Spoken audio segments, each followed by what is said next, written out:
Aksi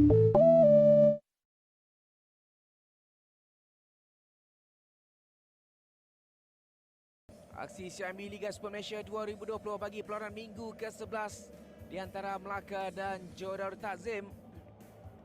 Menyaksikan asakan awal minit ke-16 oleh Gonzalo Cabrera. Namun sepakannya berjaya diselamatkan oleh Nur Azlan Razali meskipun pada awalnya tangkapan kurang kemas dilakukan oleh Nur Azlan Razali.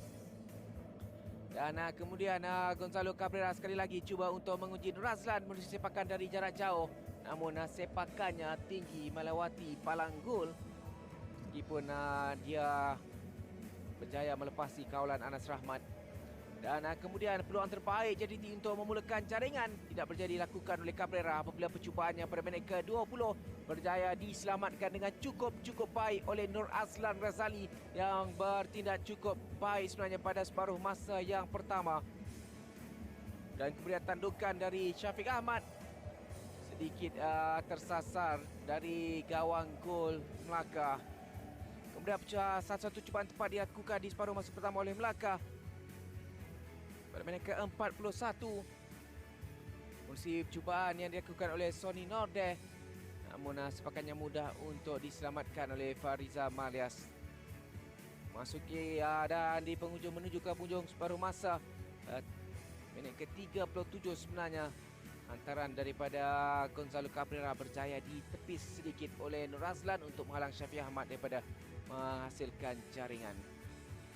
Dan kemudian Nazri Faiz lakukan percubaan dari jarak jauh dan sepakannya melambung tinggi melewati palang gol Melaka. Dan kemudian JDT sekali lagi melakukan asakan menerusi percubaan daripada Gary Stephen Robert.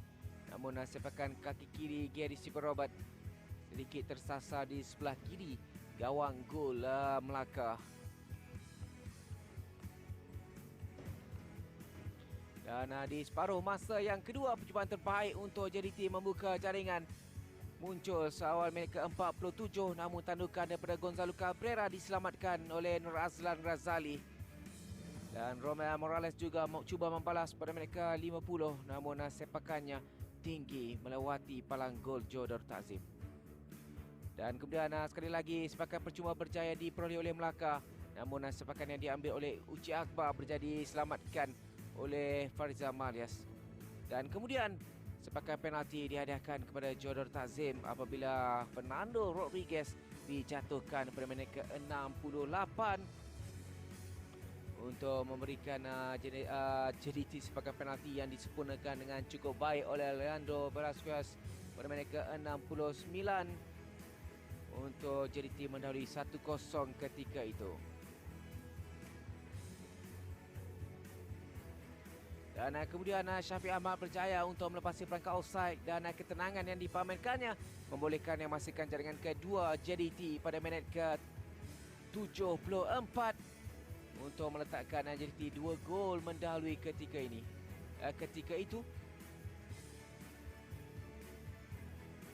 Dan kemudian tandukan dari Adi Zafwan memastikan gol ketiga buat Johor Darul Takzim pada minit ke-79.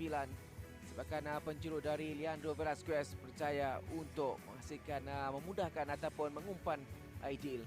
Dan kemudian hantaran daripada Matthew Davis berjaya disempurnakan oleh Fernando Rodriguez untuk jaringan pertamanya buat debutnya bersama dengan JDT pada musim ini. Untuk JDT mendahului 4-0 di minit ke-84. Melaka cuba membalas melalui Sony Nordeh, namun berjaya dihalang oleh Fariza Malias dan tindakan susulan juga daripada Faris Daniel selepas itu tidak begitu menjadi apabila sepakannya melambung ataupun melewati palang gol. Dan kemudian jaringan kelima JDT berjaya dihasilkan oleh Gonzalo Cabrera yang berjaya memanfaatkan umpanan daripada Fernando Rodriguez untuk meletakkan ataupun menamatkan perlawanan ini dengan JDT menewaskan Melaka dengan keputusan 5-0. Baiklah, kita akan bersama dengan Syed Ani untuk interview di bawah. Silakan Syed Ani. Dia di separuh masa yang pertama 0-0 nampak seperti agak sukar untuk melepasi benteng pertahanan Melaka, tetapi apakah yang Aidil rasa berlaku di separuh masa yang kedua? Apakah yang telah berubah? Okey, memang kita suka mendapatkan gol pada first half pasal Melaka memang defend dengan begitu baik. So kita susah nak mencari gol walaupun macam mana first half kita ada peluang. Dan second half dressing room kita masuk, kita gol will come kalau kita patient.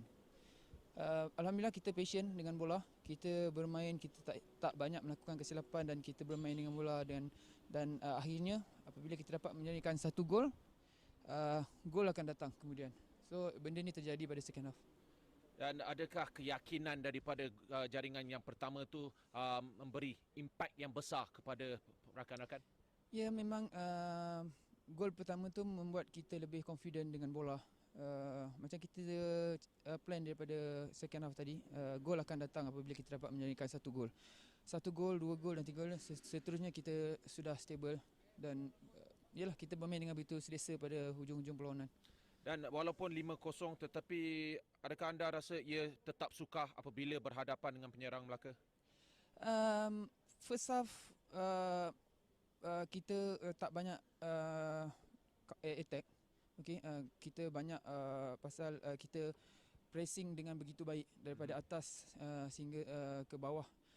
That's why saya defender malam ni kita tak berapa banyak membuat kerja dengan defend dengan banyak. So daripada start di atas kita dah start pressing. So menyukarkan pihak lawan striker untuk menjadikan gol.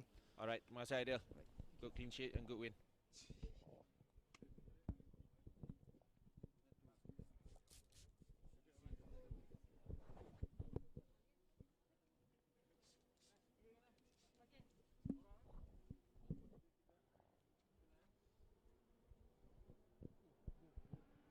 Baik Syafiq, di separuh masa yang pertama awak nampak sedikit sukar untuk mendapat banyak peluang untuk melihat gawang, tetapi bagi anda, apakah yang anda telah mengubah di separuh masa yang kedua untuk mendapatkan jaringan tersebut? Bagi saya alhamdulillah yang first kali dengan jaringan yang separuh masa kedua. So bagi first half tu mungkin nampak struggle sikit. Mungkin antara salah satu faktor mungkin saya dapat masa minit play untuk bermain tu kurang. So bila dapat diturunkan mungkin saya nak mencari rentak lagi. Dengan bila dah second half, bila dah dapat rentak, so dengan maksudnya adanya kawan-kawan yang support dengan lebih dekat, dengan itu saya dapat menjaringkan gol. Dan apabila menjaringkan gol tersebut ada tekanan daripada belakang, daripada pertahanan, tetapi untuk tenangkan diri untuk menewaskan Nur Razlan, apakah yang anda perlu memikirkan? Bagi saya untuk situasi one by one tu saya tak perlu, maksudnya macam tak perlu untuk kita fokuskan sama ada gol atau tidak. Saya just sampai depan gol, saya hanya yang perlu hanya tolak bola itu masuk saja. Maksudnya saya tak perlu nak fikirkan tentang apa yang akan jadi selepas ini, tidak. Saya hanya bila situasi one by one saya berhadapan dengan goalkeeper, saya hanya fokus satu tempat dan saya hanya lakukan. Dan selepas ini Piala Malaysia, adakah anda rasa mengharapkan performance pada malam ini kemungkinan memberi anda lebih banyak peluang dalam Piala Malaysia? InsyaAllah kalau ada rezeki yang diturunkan dengan performance pada malam ini, saya akan cuba perbaiki lagi apa yang perlu dan saya akan teruskan momentum yang maksudnya untuk bertambah lagi keyakinan, bertambah lagi momentum saya untuk teruskan di Piala Malaysia. Okey, terima kasih. Tahniah. Okey, thank you. Jadi itu dia daripada Syafiq Ahmad dan juga Aidil Zafwan. Jadi untuk interview bersama dengan pemain-pemain JDT. Jadi 5 gol saja dihasilkan dengan kemenangan cukup baik diperoleh oleh JDT untuk aksi di minggu terakhir, minggu yang ke-11. Jadi ini kita saksikan, mungkin kita akan dapat saksikan jaringan-jaringan yang terhasil di separuh masa yang kedua. Jadi ini sepakan penalti yang disempurnakan oleh